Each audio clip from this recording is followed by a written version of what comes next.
রহমতের 10টা দিন শেষ হয়ে গেল, মাগফিরাতের 10টা দিনও শেষ হয়ে গেল। এখন নাজাতের 10টা দিন, তাও শেষের দিকে প্রায়। আসসালামু আলাইকুম, হ্যালো এভরিওয়ান। আপুরা ভাইয়ারা আপনারা সবাই কেমন আছেন? আমাকে কিন্তু কমেন্ট করে অবশ্যই জানাবেন। আজকে 27 রমজান, আর এটা কিন্তু আমাদের অনেক আগের রমজানের একটা ব্লগ ভিডিও, কিন্তু ভিডিওগুলো এডিট করতে পারছিলাম না, অনেক বেশি ব্যস্ত ছিলাম। এই জন্য দেখতে দেখতে রমজান মাসটা শেষ হয়ে যাচ্ছে, আর তার জন্য মনটা ভীষণ খারাপ। রমজান মাসের জন্য সারা বছর অপেক্ষা করে থাকি কখন রমজান মাস আসবে আর কখন রোজা রাখবো, কখন সেহেরি খাবো। এই আনন্দটা আসলে আমাদের মুসলমানদের জন্য কতটা বড় এবং কতটা আবেগী সেটা আসলে বলে বোঝানো যায় না, কখনোই প্রকাশ করা যায় না। আপুরা ভাইয়ারা যারা যারা আমার ভিডিওগুলো দেখেন তারা আমার আগের ভিডিওগুলোতে হয়তো জানতে পেরেছেন। মনটা এই জন্যই ভীষণ খারাপ, কারণ রমজান মাসটাও শেষ হয়ে যাচ্ছে। আজকে 27 রমজান, 27টা রোজা শেষ হয়ে যাচ্ছে, আর এইবার রমজানটা কেন জানি অনেক বেশি দ্রুতই শেষ হয়ে গেল।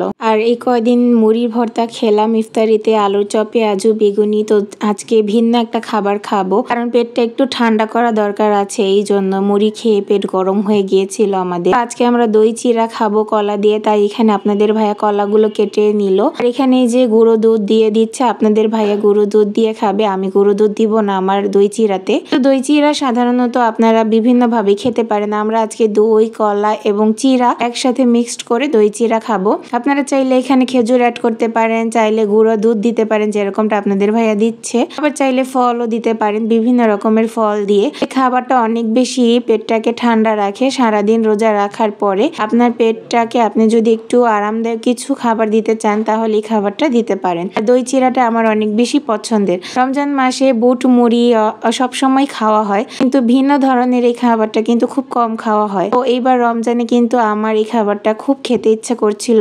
আজকে 27 রমজানে আমরা সেটাই খেলাম। আর এখানে আছে গুড়ের শরবত, শরবতে তোকমা দানা দিয়েছি ভুসি, গুলো দিয়ে আমাদের ইফতারটা শেষ করব। আর আমাদের আপুরা ভাইয়ারা যারা যারা আমার ভিডিওগুলো দেখেন, আপনাদের সবাইকে বলবো আমার ভিডিওগুলো একটু শেয়ার করে দিবেন, সবাই বেশি করে আমার ভিডিওতে লাইক কমেন্ট করে দিবেন। আর ইফতারে আপনারা কে কি খাচ্ছেন প্রতিদিন আমাকে কিন্তু কমেন্টে জানাতে পারেন। আজকের ইফতারে আপনাদের কি ছিল সেটাও কিন্তু আমাকে কমেন্টে জানাতে পারেন। তো দেখতে দেখতে আমাদের রমজান মাসটা শেষ হয়ে যাচ্ছে। এই রমজান মাসে সবাই বেশি বেশি আশা করছি ইবাদত করেছেন আল্লাহর কাছে, নিজের গুনাহের জন্য, জীবনের পাপের জন্য, সব ভুলের জন্য মাফ চেয়েছেন। সবাই আমাকে অবশ্যই দোয়ায় রাখবেন, আমার জন্য বেশি বেশি দোয়া করবেন। আমি আমার ভালোবাসার আপুদের ভাইয়াদের জন্য সবসময় দোয়া করি। আপনারা সবাই পরিবার পরিজন নিয়ে অনেক বেশি ভালো থাকেন, সুস্থ থাকেন। আজকে তাহলে বিদায় নিচ্ছি, আল্লাহ হাফেজ।